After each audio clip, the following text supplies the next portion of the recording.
Bonjour, je vous propose aujourd'hui une nouvelle vidéo intitulée La sagesse du désir. Alors, comme souvent dans mes vidéos, c'est un titre, sinon provocateur, tout au moins inhabituel, voire dérangeant, tant on n'est pas habitué à associer ces deux mots, sagesse et désir. Pourquoi ? Parce que dans notre culture, profondément imprégnée de christianisme, depuis 2000 ans, mais on trouvera la même chose dans tous les systèmes religieux d'Orient comme d'Occident, le désir a mauvaise réputation. Depuis toujours, on nous a enseigné à nous méfier de nos désirs, de notre désir, dans l'idée que le désir serait bestial, primaire, primitif, immoral, régressif, dangereux, toxique. Que si nous nous laissons aller à nos désirs, nous allons faire n'importe quoi, nous allons assassiner notre voisin, maltraiter les autres, être un individu suspect, un parfait prédateur. Voilà ce que nous avons appris au plus profondément de nous. Mais vous voyez, c'est dangereux parce que ce qui est dangereux, c'est de se couper de son désir. Parce que si on se coupe de son désir, on se coupe du même coup de la possibilité de mener une vie heureuse. Je donne deux exemples. Si on épouse quelqu'un qui ne nous plaît pas et que l'on n'aime pas, on se condamne à souffrir sa vie durant, à rater sa vie, à avoir une vie malheureuse, parce que l'on n'aura pas écouté son désir et on se sera coulé dans le moule du conformisme social ou du désir de quelqu'un d'autre ou d'une injonction parentale. Vous savez que dans nombre de cultures, autrefois, il y avait des mariages arrangés, ce qui créait beaucoup de souffrance, évidemment. Et, autre exemple, si on n'écoute pas son désir en matière de profession, si on exerce ou si on choisit un métier que l'on n'aime pas, qui ne nous plaît pas, qui ne nous convient pas, même chose, on va être malheureux sa vie durant, jusqu'à sa retraite, et on aura raté sa vie, on aura beaucoup souffert, on se demande bien pourquoi, en fait. Pour satisfaire le désir d'un autre, reprendre la succession parentale, encore une fois, se couler dans le moule du désir de quelqu'un d'autre. Parce que si nous ne suivons pas notre désir, nous nous coulons dans le moule du désir de quelqu'un d'autre ou dans le moule du conformisme social, c'est-à-dire du désir de ceux qui ont institué ces croyances collectives, ce moule social. Vous voyez, ce n'est ni intelligent, ni sage, ni intéressant de se couper de ses désirs, de se méfier de ses désirs, de mettre son désir à distance pour quelque obscure raison morale. Mais encore faudrait-il se mettre d'accord sur ce qu'on appelle désir.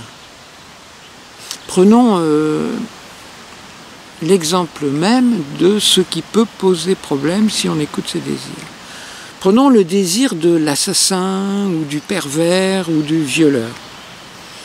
Ou de quelqu'un qui va faire n'importe quoi, qui va se mutiler pour suivre une mode ou une norme quelconque.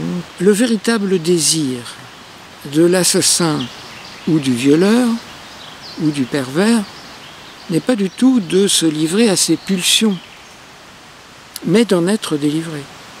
Si vous discutez avec quelqu'un qui a des pulsions meurtrières ou des pulsions perverses, son véritable désir, c'est de s'en libérer, à telle enseigne que certains vont recourir à la castration chimique, par exemple, pour se libérer de ces pulsions problématiques.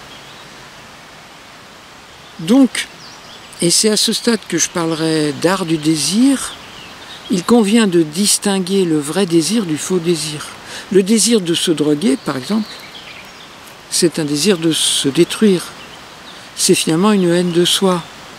Ou le désir de suicide. Le suicidé se suicide parce qu'il est désespéré. Mais son véritable désir est de mener une vie heureuse. Vous voyez ?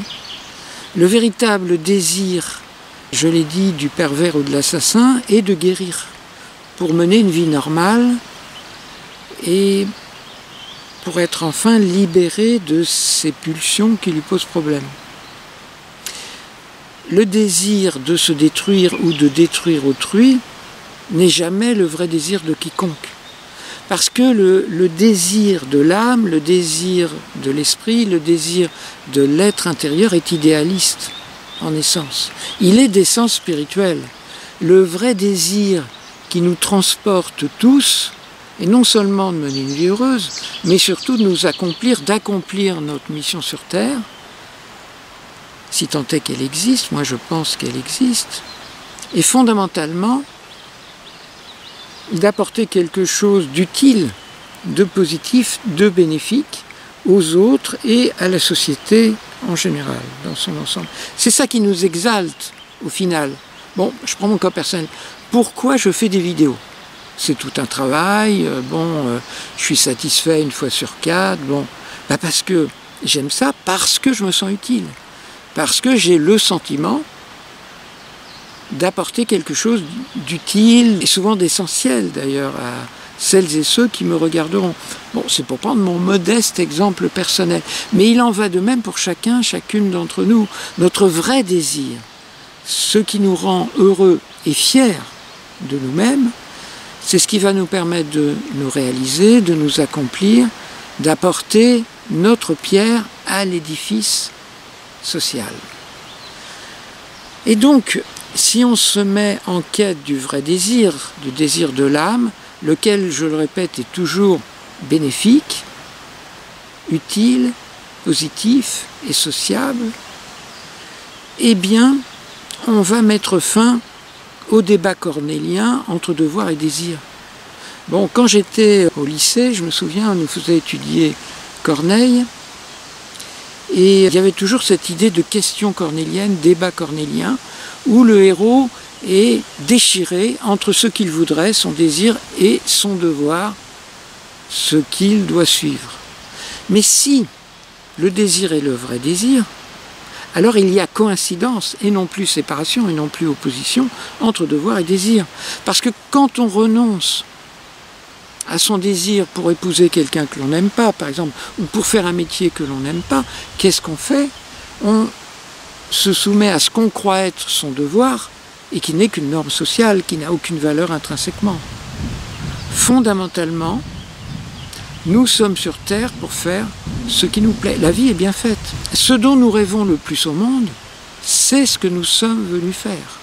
Autrement dit, notre désir, notre rêve, notre légende personnelle, notre mission de vie correspond à notre désir le plus profond, le plus essentiel. Et du coup, deux conséquences. Un, l'on n'est plus déchiré intérieurement entre devoir et désir. Et deux, on est autonome dans la détermination de ce que l'on a à faire. On se met à l'écoute de son désir profond, du désir de l'âme, qui est de nature intuitive. En réalité, notre désir est la voix de notre guide intérieur. Vous savez, de la partie de nous-mêmes qui est sage, divine et éclairée. Donc fondamentalement, le désir est spirituel, contrairement à ce que la plupart des systèmes religieux nous ont enseigné. Le désir est de nature solaire, de nature spirituelle, de nature intuitive. Je comparerais le désir à l'étoile du berger qui guidait les rois mages vers l'étable où est né le Christ. Le désir est le fanal dans la nuit. Le désir, le véritable désir, le désir de l'âme, est ce qui peut nous permettre de nous réaliser. Si nous nous demandons qu'est-ce que j'ai vraiment envie de faire dans ma vie, bon, pour les grands choix, les grandes orientations fondamentales de notre existence, ou si nous nous demandons à l'occasion d'un choix plus prosaïque, plus secondaire, moins essentiel, bon voilà, qu'est-ce que j'ai envie de faire véritablement? La réponse intuitive va provenir de notre sagesse intérieure. Donc il ne s'agit pas là d'un désir superficiel, d'un désir de fuite, d'évitement de ses responsabilités. Non, le véritable désir, c'est pour ça que je parle d'art du désir, l'écoute du désir profond.